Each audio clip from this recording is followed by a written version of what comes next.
Éviter toute altération ou dégradation de la santé des travailleurs du fait de leur travail ou des conditions dans lesquelles celui-ci s'effectue. Empêcher que les salariés deviennent des patients. Prévenir les accidents et les maladies liées à l'exercice de la profession.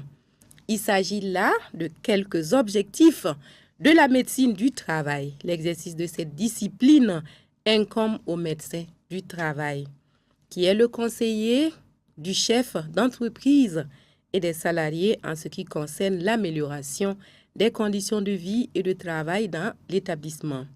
Toute chose qui conduit le médecin du travail à mener des actions dans la réalisation de ses missions, notamment des actions techniques et des actions médicales. Le rôle du médecin du travail, quand faire appel au médecin du travail, les enjeux de cette médecine pour les travailleurs et les employeurs. Ce sont là quelques points qui sont au menu de votre émission Santé pour tous. Et pour en parler, nous recevons le docteur Gilbert Bama. Bienvenue, docteur. Merci, madame. Le docteur Gilbert Bama est médecin du travail, médecin de santé publique, biotoxicologue industriel, expert national en sécurité et santé au travail, détenteur d'un certificat international en santé et sécurité au travail. Il est également le président de l'Association pour la promotion de la santé au travail. À vous qui nous suivez, bienvenue à votre émission Santé pour tous et ravi de vous retrouver pour ce numéro qui sera consacré à la médecine du travail. Sans plus tarder, nous allons pour la rubrique consacrée à l'entretien. Docteur Bama, bonjour encore. Bonjour, madame. Qu'est-ce que la médecine du travail? La médecine du travail est une spécialité avant tout. C'est un peu comme une spécialité comme la cardiologie, la neurologie, la gynécologie, donc qui nécessite une formation bien sûr après la médecine générale. Donc après la médecine générale, on peut aller se spécialiser en médecine du travail.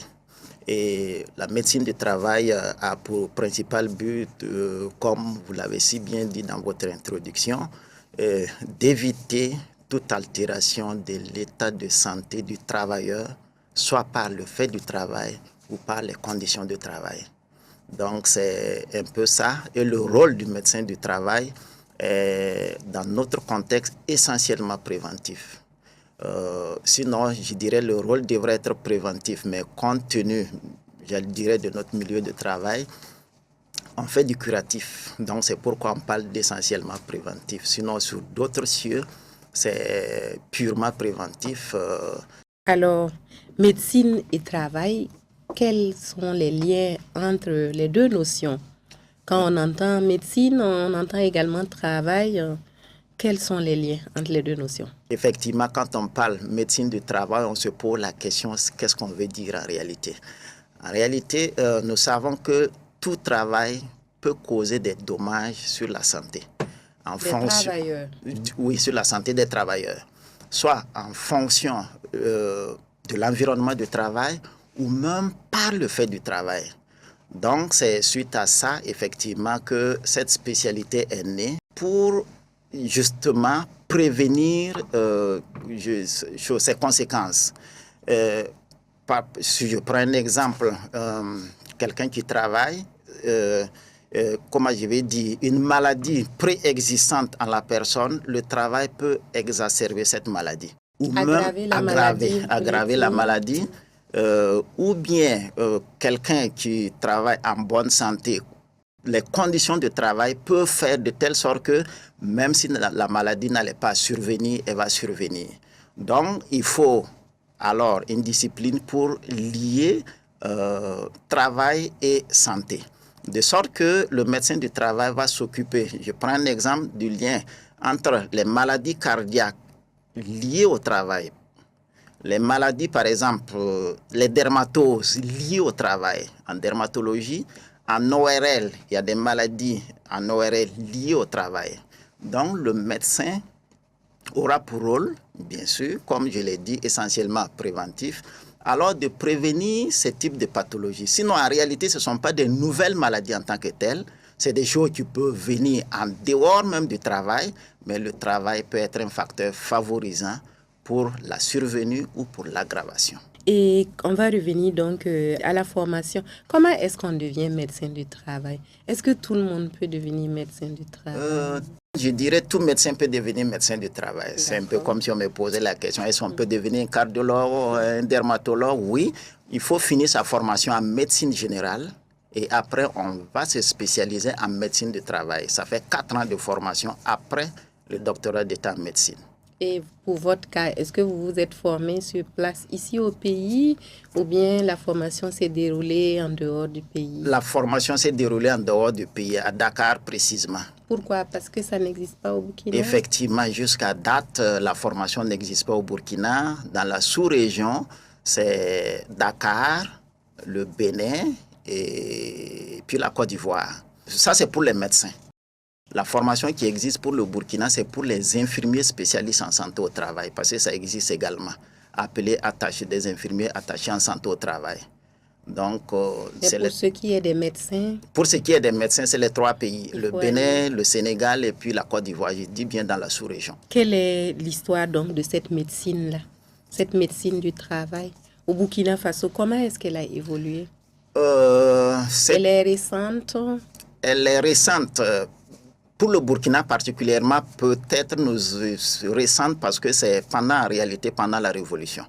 Il faut remonter dans les années 1987, où on a assisté à la création de l'Office de santé des travailleurs.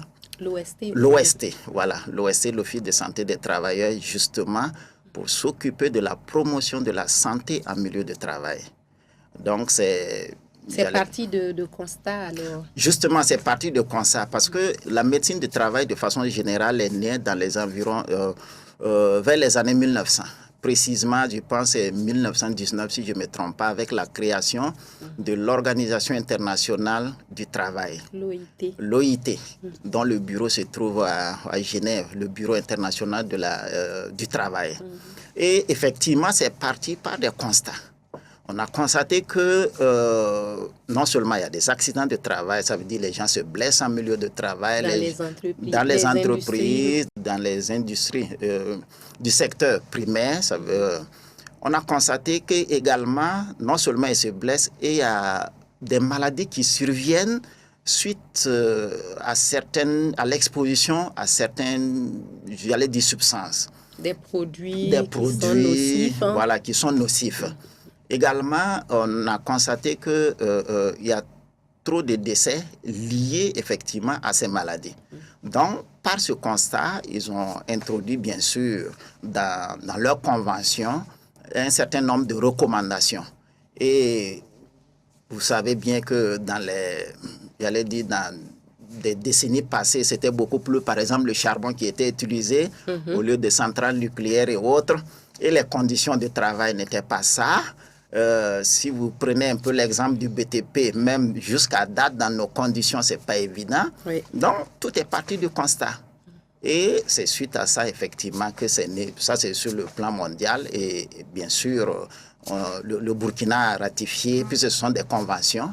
Donc, le Burkina a ratifié, adhéré. Donc, c'est parti de là. Et au Burkina, quand ça a été créé, on a tout de suite divisé le pays, par exemple, en 4 régions sanitaires, en tout cas en ce qui concerne la santé au travail, pour mieux surveiller la santé des travailleurs. Voilà un peu ce qu'on peut dire par rapport à un peu l'historique.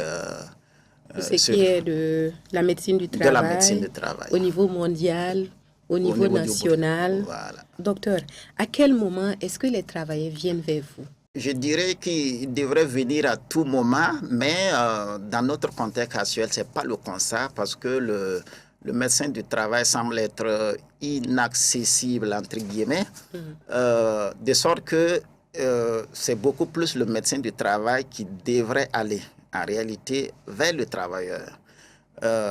Selon l'organigramme, en réalité, chaque entreprise devrait disposer de son médecin de travail pour la surveillance de la santé des travailleurs. Sinon, n'importe quel travailleur devrait effectivement avoir accès comment je vais dire, aux médecins du travail. Je prends un exemple, un mécanicien qui travaille de la route sur Charles de Gaulle devrait avoir une accessibilité, j'allais dire, aux médecins du travail, mais ce n'est pas le cas. Ce qui se constate, c'est que c'est beaucoup plus les grandes entreprises structurées, formelles, soit qui ont leur médecin du travail ou qui sont affiliés à une structure de santé au travail, dont l'OST dont on parlait tout de suite. Et du coup, le médecin de travail qui y est, il va vers les travailleurs et les travailleurs viennent vers lui parce qu'en fait, c'est un contrat entre eux. Donc là, c'est beaucoup plus facile. Mais en tant qu'individu comme ça, pour le moment, ce n'est pas aussi développé dans notre contexte pour que quelqu'un se lève comme ça, venir. Sinon, ça devrait être possible. Je prends un exemple, si quelqu'un se lève comme ça. Pour le secteur informel, vous voulez dire? Pour le secteur informel, voilà. Sinon, tout travailleur devrait avoir accès facilement au médecin de travail. Mais je pense que, bon, l'espoir est permis. D'ici là, je pense que c'est possible parce que beaucoup de gens sont en formation à l'heure actuelle. Donc, ça pourrait aller d'ici là. Alors, est-ce qu'il y a beaucoup de médecins du travail au niveau du Burkina Faso? Vous êtes nombreux? Je ne pense pas, je n'ai pas le chiffre en tête, mais je dois tout casser, je donne une vingtaine. Sinon, il y a quelques années de cela, on ne dépassait pas 10. Hein. Aussi bien donc, pour le secteur privé, le secteur tout confondu, public? Tout confondu. Quelles sont les maladies donc, les plus fréquentes que vous rencontrez dans le milieu du travail? Les maladies les plus fréquentes sont beaucoup plus liées au type d'activité que mène l'entreprise. Je prends un exemple. Si une entreprise, je dirais, cotonnière par exemple, on va beaucoup plus assister à des maladies plus ou moins respiratoires. Mais de façon générale, on ne peut pas considérer les accidents de travail comme maladies, mais je peux dire dans l'ensemble, en réalité, c'est les accidents de travail qu'on enregistre beaucoup plus. Soit, comme on le dit, un accident de travail, c'est un événement soudain qui a lieu, en tout cas, soit par le fait du travail ou par les conditions de travail. Quelqu'un, par exemple, qui se coupe le doigt en travaillant, quelqu'un qui trébuche en travaillant, quelqu'un qui, je ne sais pas, qui se coince le pied ou en travaillant, là, c'est beaucoup plus capitalisé. Mais les autres maladies ne sont pas aussi capitalisées que ça. Je prends un exemple, une maladie respiratoire liée même à son travail. Le plus souvent, il va aller consulter ailleurs, d'abord. Peut-être certains ne sont pas, comment je vais dire, le service n'est pas permanent dans toutes les entreprises. En réalité, il va consulter ailleurs et il faut faire maintenant le lien entre cette maladie respiratoire, par exemple, avec son travail. Donc, ça aussi, c'est un autre processus pour faire vraiment le lien. À l'issue de ça, vraiment, on peut dire que c'est une maladie liée au travail. Donc, on n'a pas de statistiques bien définies par rapport à ces maladies, mais on peut se projeter un peu sur ce qu'on appelle les maladies professionnelles, dont on parlait tout de suite, maladies professionnelles et accidents de travail. Là, au moins, la Caisse de sécurité sociale, qui, avec les déclarations, peut avoir une idée. Je pense, si j'ai bonne mémoire, je pense en 2020-2021, je pense que la Caisse de sécurité sociale a eu à indemniser plus de 1000 maladies, accidents de travail. Donc, tous les secteurs confondus. Tous les secteurs confondus. Informel, formel, privé, public. Oui, tous les secteurs confondus. Donc, c'est quand même énorme, 1000 et quelques. Pour une année? Oui, pour une année. Et je pense que dans cet article, il disait que ça a coûté plus du milliard. Donc, c'est pour dire que c'est énorme. On va toujours rester donc dans les statistiques. Au niveau de l'OST, est-ce qu'il y a des chiffres qui font ressortir, par exemple, les entreprises qui viennent vers l'OST pour la prise en charge de leurs agents, de leurs travailleurs? Je pense qu'il y a une étude qui a été menée, ou même de façon pratique, ce qui mène chaque année. Beaucoup d'entreprises sont affiliées, mais il faut dire qu'à date, si j'ai bonne mémoire, je ne pense pas qu'ils atteignent les 5% de la couverture. Moins de 5%. Moins de 5%. moins de 5% de la couverture réelle des entreprises qui devraient normalement couvrir. Il faut dire que toute entreprise, qu'elle soit petite ou grande, affiliée à la Caisse de sécurité sociale, devrait être directement affiliée.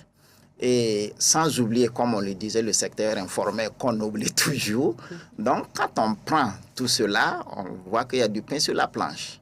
Du pain sur la planche. Donc, il faut dire les entreprises qui sont actuellement engagées, c'est beaucoup plus les grandes entreprises formelles, bien structurées, qui font vraiment la surveillance de la santé de leurs travailleurs. Sinon le reste... Sinon le reste, tant que, j'allais dire quoi, certains, tant qu'on les coince pas un peu...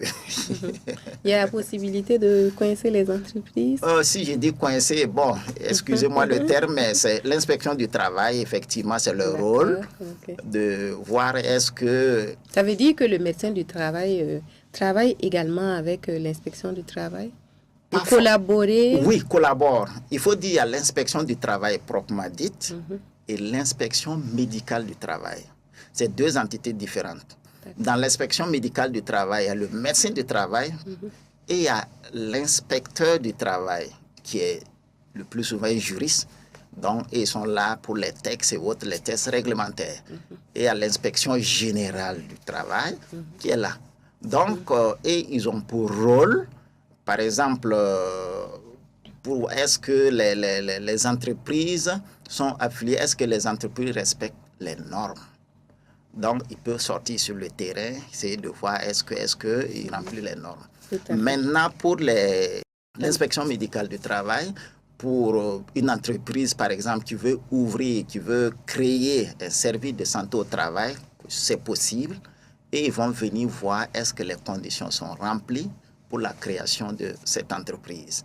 Est-ce que le local, est-ce que le matériel, est-ce que le personnel requis... Ça se passe depuis la création de l'entreprise alors? Oui, justement. Il faut que toutes ces conditions soient requises avant qu'on ne donne l'autorisation d'ouverture. D'accord. Voilà. Et quelles sont vos pratiques?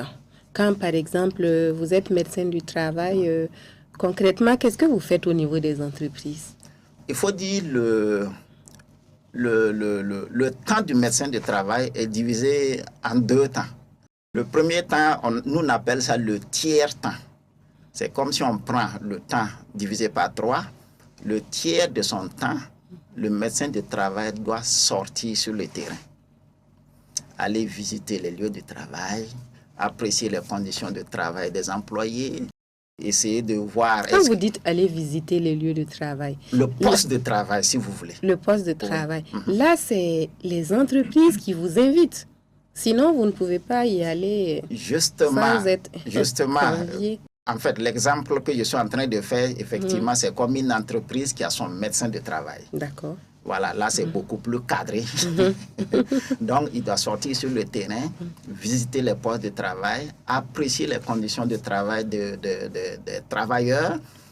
S'il y a des mesurages à faire, par exemple, la luminosité dans un bureau, essayer de voir est-ce que pas de poussière, le bruit, essayer de quantifier tout. Est-ce que ces conditions de travail respectent les normes, la réglementation? Donc, c'est son rôle. Ça, c'est sur le terrain. Les 2 tiers de temps qu'il a, là, il est au bureau.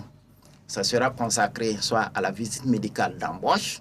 Par exemple, un travailleur qu'on vient de recruter doit se faire ce qu'on appelle la visite médicale d'embauche. Et soit la visite médicale annuelle ou périodique.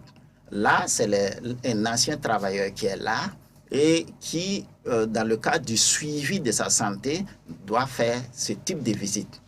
Ou bien c'est un bilan de santé. Un bilan de santé, si vous voulez. De manière annuelle. De manière annuelle. Elle est annuelle pour le Burkina, mais ailleurs, ça peut ne pas forcément être annuel. Sur quelle périodicité, par exemple? Quand vous dites ailleurs? Oui, ça peut être pour tous les 2 ans. Tous les 2 ans. Oui, puisque c'est le pays qui définit en fonction de ses réalités. Ou bien ça peut être ce qu'on appelle une visite de reprise de travail. Un travailleur qui s'est absenté pour raison de maladie, s'il revient, il doit forcément faire une visite médicale pour voir est-ce qu'il peut réintégrer son poste de travail. Ou encore changer. Ou changer. Est-ce qu'il y a des choses à aménager dans son poste de travail pour adapter le poste à sa condition nouvelle. ou bien ce qu'on appelle les visites spéciales. Les visites spéciales, c'est toujours un peu comme la visite médicale annuelle, mais c'est sous forme de suivi renforcé. Dans ce sens que la personne est beaucoup plus exposée. Je prends un exemple, quelqu'un qui est exposé à des produits chimiques n'est pas, je vais dire, sur le plan santé suivi, ne doit pas être suivi de la même façon que quelqu'un, par exemple, qui est dans un bureau. Donc, il y a un suivi renforcé à ce niveau. Et enfin, le cinquième type de visite qu'on peut faire, c'est la visite de fin de contrat. Donc, tout ça, là, ça se fait. Et puis, quand les employés ramènent leurs résultats, il faut que le médecin analyse pour voir est-ce que les résultats sont bons, qu'est-ce qu'il y a lieu de faire, est-ce qu'il faut revoir le poids de travail, est-ce qu'il faut appeler le travailleur pour conseiller. Donc, les 2 tiers de temps sont consacrés à ça.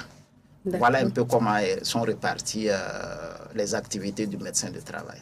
Et concrètement, est-ce qu'au niveau des entreprises, est-ce que toutes les conditions sont réunies pour l'exercice donc, de votre métier? Je dirais oui, mais je dirais ça va dépendre. Puisque l'entreprise, comme je le disais tantôt, c'est l'entreprise en réalité qui doit, si elle veut qui est médecin de travail, c'est de construire les locaux, un service de santé au travail et mettre les conditions. Et comme je l'ai dit, c'est l'inspection médicale du travail qui va venir apprécier. Et puis maintenant, pour que le médecin de travail puisse le faire. En dehors de ces conditions, j'allais dire techniques, il n'y a pas de conditions particulières comme ça. C'est un peu comme un service comme tout autre. Comme je le disais tantôt, dans notre contexte également, il y a ceux qui ont des maladies autres que professionnelles, ils peuvent venir également. On va encore revenir donc à l'accessibilité du médecin, au médecin du travail. Ouais. Alors, il y en a qui parlent de luxe. Il y en a qui disent que faire appel à un médecin du travail relève donc du luxe. Est-ce que vous confirmez cela? Je ne confirme pas, mais bon, peut-être tout ce qui est rare peut être taxé de luxe, je ne sais pas. La loi de l'offre et de la demande. L'offre et la demande, peut-être c'est à cause de ça, ils parlent de médecine de luxe. Sinon, en réalité, pour moi, c'est beaucoup plus une nécessité, beaucoup plus quelque chose d'indispensable en réalité. On devrait prendre ça ainsi. Parce que quand on mesure la présence des médecins de travail, la pratique de la médecine du travail, ses avantages par rapport aux inconvénients, je ne pense pas qu'on doit parler de luxe. Quels sont les avantages alors liés à la médecine du travail dans une entreprise? Les avantages sont liés non seulement... les avantages pour le travailleur. Pour le travailleur et pour l'entreprise. Oui, pour les deux. Les patrons. Voilà. Par exemple, pour le travailleur, puisque comme on l'a dit dans la définition, ça permet de conserver soit l'état de santé, soit de la préserver. Alors, le travailleur qui vient pour travailler doit repartir à la maison en bonne santé. En tout cas, comme on aime le dire dans notre jargon, en toute santé et sécurité. Alors, donc, si la pratique de médecine du travail est quelque chose qui est pris en compte dans l'entreprise, ça veut dire l'employé même est rassuré quand il travaille. Il est rassuré que s'il tombe malade ou bien s'il fait un accident de travail, il sera pris en charge. Et par conséquent, psychologiquement même, il sera tout prêt pour se donner pour le travail. Et sans oublier que je disais dans la définition également que la médecine du travail est essentiellement préventive. Et tout le monde sait que quand on prévient quelque chose, ça coûte moins cher que le curatif. Donc, du coup, j'ai dit, ils gagnent. Maintenant, pour les entreprises elles-mêmes, ça va les permettre d'être plus performantes. Comme quelqu'un le disait, le travailleur doit être considéré comme la première ressource de l'entreprise. Alors, si la première ressource de l'entreprise, qui est le travailleur, est en bonne santé sur le plan physique, mental et psychologique, mais il va se donner. Par conséquent, l'entreprise sera plus performante. Du coup, sur le plan coût également, ça va augmenter la production de l'entreprise. Mais par ailleurs, puisque les entreprises ont des assurances pour leurs travailleurs et autres, du coup, je dirais qu'ils vont dépenser moins en assurance pour les prises en charge si toutefois quelque chose survenait. Donc, pour dire, sur tous les plans, tout le monde gagne. L'entreprise gagne, le travailleur gagne, je dirais la famille du travailleur gagne parce que le travailleur va revenir en parfaite santé dans sa famille. Et quels sont les inconvénients? En toute chose, on imagine qu'il y a des inconvénients. Oui. Parce qu'on entend également dire que les médecins du travail sont vendus au patron. Ce sont des choses qui... Justement, ça, ce ne sont que des rumeurs, parce que le médecin, l'exercice de la médecine de façon générale, elle est vraiment indépendante. Un patron ne peut pas venir voir le médecin pour lui dire « donne-moi le résultat de tel employé, je vais voir ». C'est confidentiel? C'est très confidentiel. Et le médecin du travail doit refuser. Maintenant, ce qui n'est pas confidentiel, c'est par rapport... Là, c'est la déclaration obligatoire. Je prends un exemple, un accident de travail qui arrive. Mais c'est au vu et au su de tout le monde. C'est au vu et au su de tout le monde. C'est l'employeur qui doit prendre en charge dans les 48 premières heures. Mais s'il n'est pas au courant, il va prendre en charge comment? Et après, la CNSS va continuer le reste. Ou bien une maladie professionnelle et la déclaration obligatoire. Il faut que la CNSS soit au courant, il faut qu'il y ait des enquêtes, si possible, et puis voilà. Donc, ces types de maladies ne sont pas, j'allais dire, il n'y a pas le secret médical. Sinon, en dehors de ça, je prends un exemple banal, le VIH par exemple. Un travailleur qui a le VIH par exemple, un employeur ne peut pas venir demander... mais par exemple, j'ai remarqué que mon employé, il est ceci, il est cela. Est-ce que, voilà, il maigrit. Est-ce que je peux savoir un peu de quoi il souffre? C'est pas possible. Le médecin a le droit, pour ne pas dire le devoir, de refuser. Beaucoup de personnes nous ont dit, est-ce que vous n'allez pas nous vendre, entre guillemets, notre condition de santé avec l'employeur? On va nous chasser. En fait, la précarité du travail fait que les gens pensent que s'ils sont malades, si le patron est au courant, il va les mettre à la licencié. Porte. Or, c'est interdit par la loi aussi. Ce n'est pas parce qu'on est malade qu'il faut mettre la personne à la porte. C'est interdit. Est-ce qu'il n'y a pas des moments où le patron, il a besoin juste de savoir pour peut-être mieux adopter la conduite à tenir? Peut-être même que c'est dans le sens d'aider le travailleur. Il a besoin de savoir réellement ce qu'il a pour peut-être envisager les traitements. Qu'est-ce qu'il faut faire concrètement? C'est le travailleur seul, pour ne pas dire le patient seul, qui a le droit de donner l'information. En dehors de ce que j'ai dit comme déclaration obligatoire. Si l'employeur part dire au patron, j'ai ça, il n'y a aucun problème.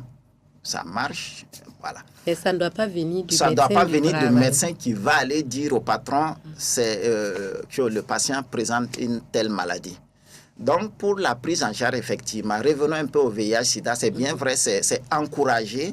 Par exemple, c'est même souhaité que dans les entreprises, on mette en place, comment dirais pas, le comité de lutte contre le VIH-Sida dans les entreprises et que les employés malades du VIH-Sida se déclarent. Les agents qui sont atteints.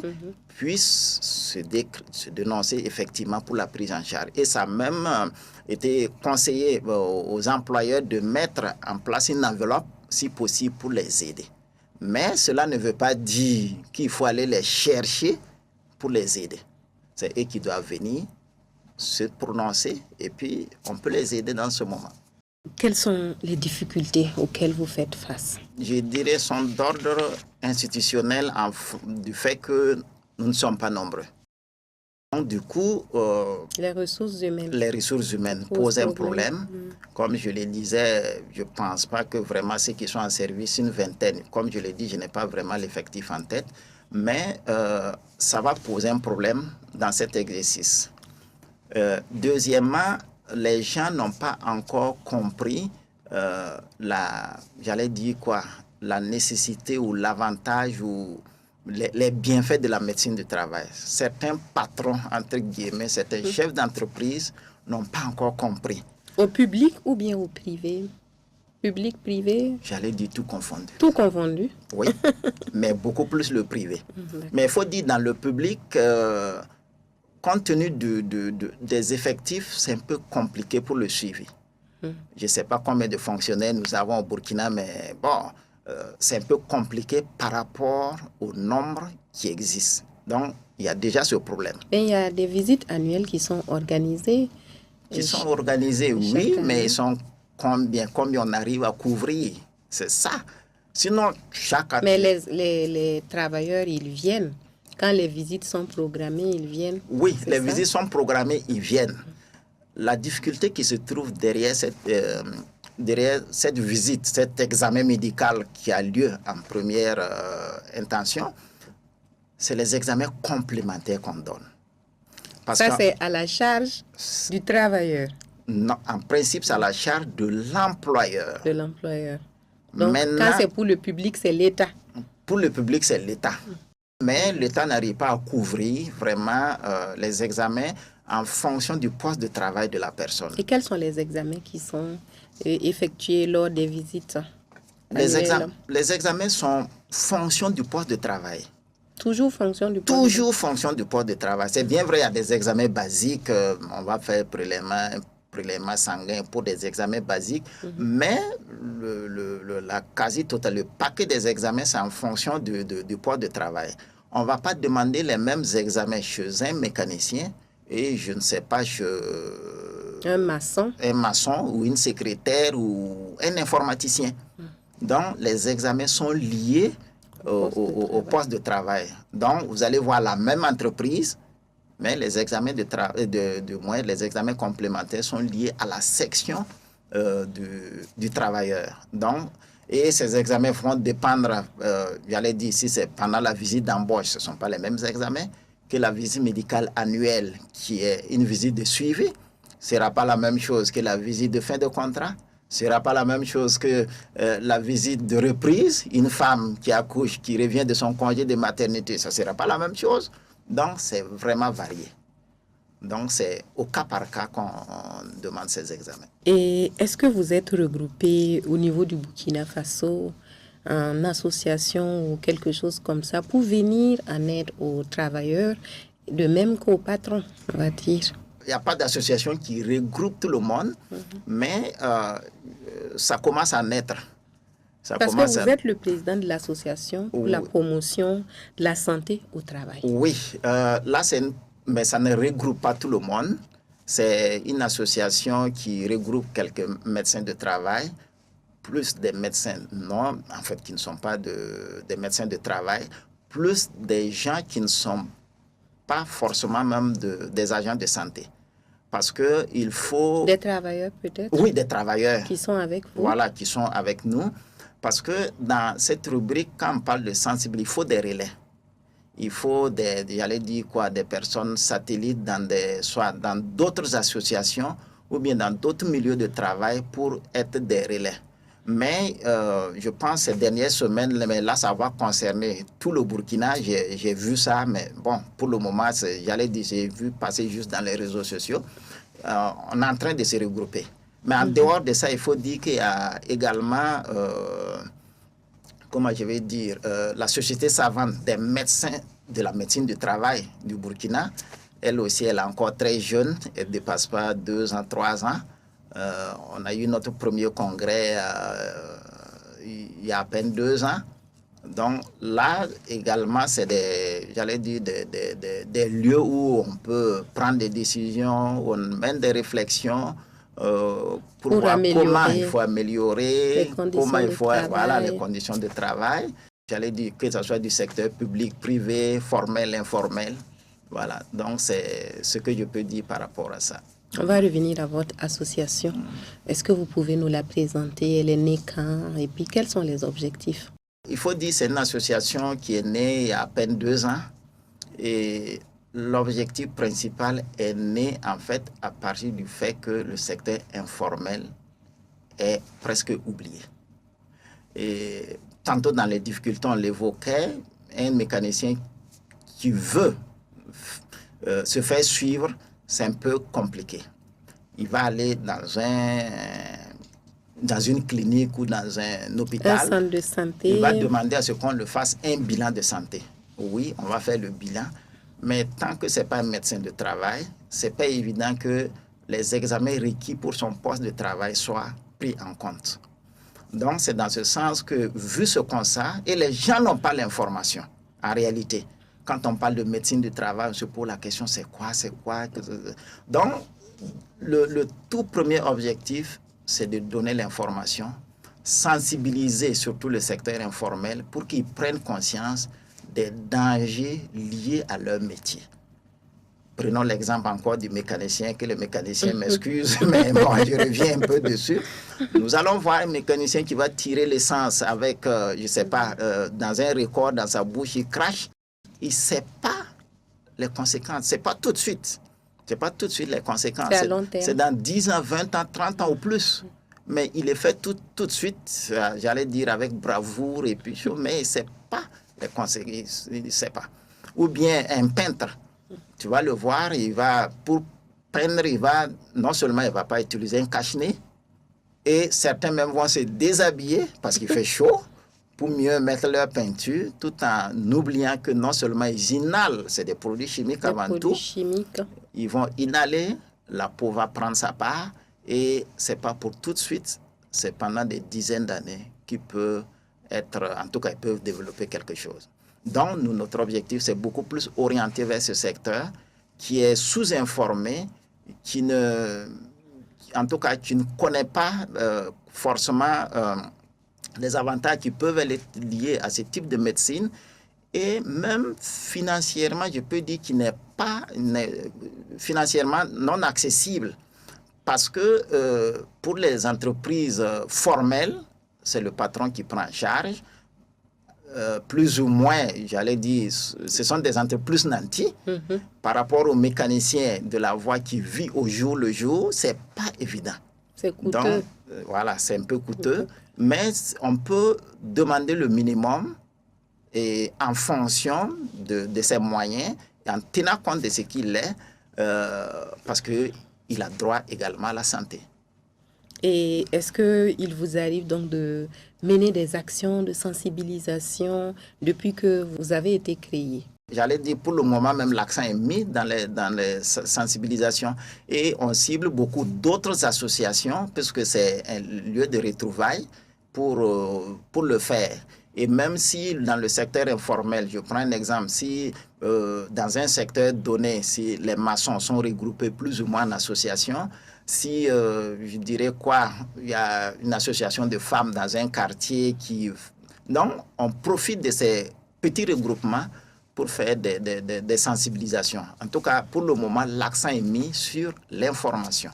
Et quel est le bilan que vous pouvez dresser donc, après 2 ans d'existence? Oui, après 2 ans d'existence, on peut dire que les gens ont commencé à comprendre. Et quand même, dès que tu commences à parler, c'est comme si tu viens du ciel. En fait, je vais dire d'un extraterrestre, il se demande c'est quoi. C'est méconnu. C'est méconnu, ils ne savent pas que quelque chose de ce genre existe. Ils ne savent pas que pour un examen peut-être de 2 000, 3 000, 5 000 francs, je peux sauver ma vie. Ils ne savent pas. Et puis, comme on le disait tantôt, la question de coût, souvent ils pensent que c'est tellement cher qu'ils ne peuvent pas s'en occuper. Or, il y a des examens basiques quand même qu'on peut demander et on peut se contenter de ça en attendant. Donc, quand ils se rendent compte que certains examens quand même sont à leur portée, non, ils sont, je vais dire, ils sont motivés à le faire. Et on profite de faire des campagnes, effectivement, ça rigole du monde, un peu comme ce que les gens font campagne, je sais pas, de dépistage, de VIH et autres. On en profite également et en tout cas, les gens sont vraiment intéressés. Et quels sont vos liens peut-être avec des associations sœurs au-delà du Burkina Faso? Pour le moment, au-delà du Burkina Faso, on n'a pas de collaboration pour le moment. Ça va venir. Mais ça va venir. Ça va venir. Voilà. Est-ce que vous avez des anecdotes à nous raconter concernant donc la médecine du travail? Peut-être des anecdotes liées dans la pratique avec des employeurs, avec des employés? Une difficulté avec un employé, ça c'est une difficulté parmi tant d'autres, c'est sur l'accident de travail. Alors, l'employé a eu son accident de travail, par exemple, aujourd'hui. Et il descend à 17 heures pour revenir dans une semaine. Alors, l'accident de travail doit se déclarer dans les 48 premières heures. Quand l'accident survient aujourd'hui, il a aujourd'hui jusqu'à 2 jours. Demain. Voilà. Alors, il n'a pas fait, il n'a même pas informé quelqu'un. Or, non seulement quand l'accident se produit, il doit informer à son supérieur hiérarchique, le médecin du travail doit être informé, tout le monde doit être informé. Comme je l'ai dit, c'est la déclaration obligatoire. Toute la chaîne. Toute la chaîne doit être informée. Il n'a pas fait, il est rentré. Il est rentré, je pense qu'il a fait des examens, etc. Bon, il y avait effectivement une anomalie. Mais dès que l'accident est survenu, est-ce que le médecin du travail, déjà, s'il est mis au courant, il pouvait le prendre en charge? Justement, c'est lui qui doit le prendre en charge en premier lieu, avant de le réfléchir. S'il y a quelque chose à faire, s'il y a des examens à faire, lui, c'est là où il faut le Si la question de distance ne se pose pas. Oui, même si la question de distance se pose, c'est au médecin du travail de se débrouiller pour voir comment il doit atteindre le centre de référence. C'est une obligation. C'est un contrat qui lie l'entreprise au médecin du travail. Justement. D'accord. En fait, c'est quelque chose qui, plus ou moins, je ne sais pas, taper le dos ou quoi, mais peut-être c'était supportable. C'est pourquoi il est rentré. Maintenant, après ces examens, il se trouve effectivement qu'il y avait quelque chose au niveau du dos. Maintenant, il revient 3 semaines plus tard pour dire que c'est un accident de travail. Le délai est épuisé. On fait comment? Donc, il est venu dans le service médical dire que c'est un accident de travail. Nous, on dit, bon, un accident de travail, c'est dans les 48 heures. Nous, on attend la version de ton superviseur, de ton supérieur hiérarchique. Direct. Si lui confirme, il faut un témoignage, le minimum. Qu'est-ce qui prouve que l'accident n'a pas eu lieu pendant que tu n'étais pas au service? Puisque personne n'était au courant. Hors du lieu du travail. Hors du lieu de travail. Et il dit non, que ça a eu lieu, que c'est que lui supportait et il est rentré avec. Mais comme on a fait les examens, on a constaté qu'il y a quelque chose, c'est pourquoi lui il revient pour sa déclaration. Alors, il se trouve que, moi je lui ai dit simplement, le médecin qui t'a vu, lui également en réalité, il peut faire la déclaration de l'accident de travail. Parce que selon la réglementation, tout médecin peut faire la déclaration. Il suffit qu'il le fasse, il fasse le rapport, la constatation, et j'allais dire, le processus suit son cours, mais c'est la CNSS, le médecin conseil de la CNSS qui a le dernier mot pour confirmer oui ou non c'est un accident de travail. Nous, on a dit que la déclaration pouvant se faire, or, il faut suivre ce processus pour y aller parce que nous ne sommes pas sûrs que l'accident a eu lieu sur le lieu de travail. Et si je dis parallèlement à ça, il y a un deuxième effectivement qui est venu. Lui, c'était un problème des genoux. Il dit que l'accident de travail a eu lieu sur son lieu de travail. Malheureusement pour lui, il avait raconté le fait à ses camarades comme quoi, lui, il était en train de faire son hangar qui est tombé suite à un vent violent et un bois a tapé les genoux. Comme il a déjà raconté, il vient dans le service médical pour dire que l'accident a eu lieu dans bénéficier des... Justement, c'est là maintenant on a eu les informations comme quoi en réalité, ça s'est passé à la maison, mais il vient en réalité pour un peu couvrir la chose. Avoir accès aux soins. Avoir accès aux soins, etc. Donc, ou bien certains vont venir, c'est soit un vieux genou qui est là depuis 10 ans, il vient, il dit que quelque chose s'est passé. Donc, voilà un peu quelques difficultés qu'on rencontre. Faut-il prendre, faut pas prendre. Et là où c'est évident, quand quelque chose te blesse, là, il n'y a pas de discussion. Sur le lieu de travail. Sur le lieu de travail. Tout de suite, on peut le constater. Tout de suite, on peut le constater. Mais quelqu'un veut prendre quelque chose et il dit que, comme je prenais le poids, quelque chose s'est passé dans mon dos. Qu'est-ce qu'il faut faire? Donc, voilà quelques difficultés qu'on rencontre dans dans la définition des accidents de travail. Mais il faut en tirer la conclusion et puis voilà, il faut décider. Mais avec souvent juste un témoin et autres, même si le témoin, moi, c'est pas grave. Ça permet de Ça décider. permet au moins de décider. Oui. Est-ce que vous avez un appel à lancer à l'endroit des décideurs? Sur le plan national d'abord, je pense qu'il faut qu'ils mettent l'accent sur la formation parce que les difficultés dont on parlait tantôt sont beaucoup plus d'ordre institutionnel. L'effectif, on est vraiment peu nombreux. Il y a beaucoup d'entreprises et comme je l'ai dit, en réalité, il ne faut pas qu'on voit même les entreprises. Je prends l'exemple les associations agricoles, je sais pas, les associations de maçons, de mécaniciens, les associations de quoi? Le secteur informel. Le secteur informel, ça veut dire tout le monde, j'allais dire, même la ménagère qui est à la maison, en réalité, elle fait partie des travailleurs. Et quand on considère la chose ainsi, on va s'en rendre compte qu'il faut vraiment former. Donc, dans un premier temps, c'est à l'endroit de ces décideurs sur le plan national. Et le patronat, les chefs d'entreprise et autres, certains disent que, bon, ça a un coût. Oui, on dit que la santé, même s'il n'a pas de prix, a un coût. Mais si on compare ce coût par rapport aux avantages, je pense qu'il y a lieu de le faire. Et certains qui ne sont pas informés également peuvent vraiment s'informer parce que ce n'est pas aussi compliqué comme ils le pensent. Donc, c'est accessible. C'est accessible. C'est parce qu'ils n'ont vraiment pas l'information qu'ils trouvent que c'est difficile.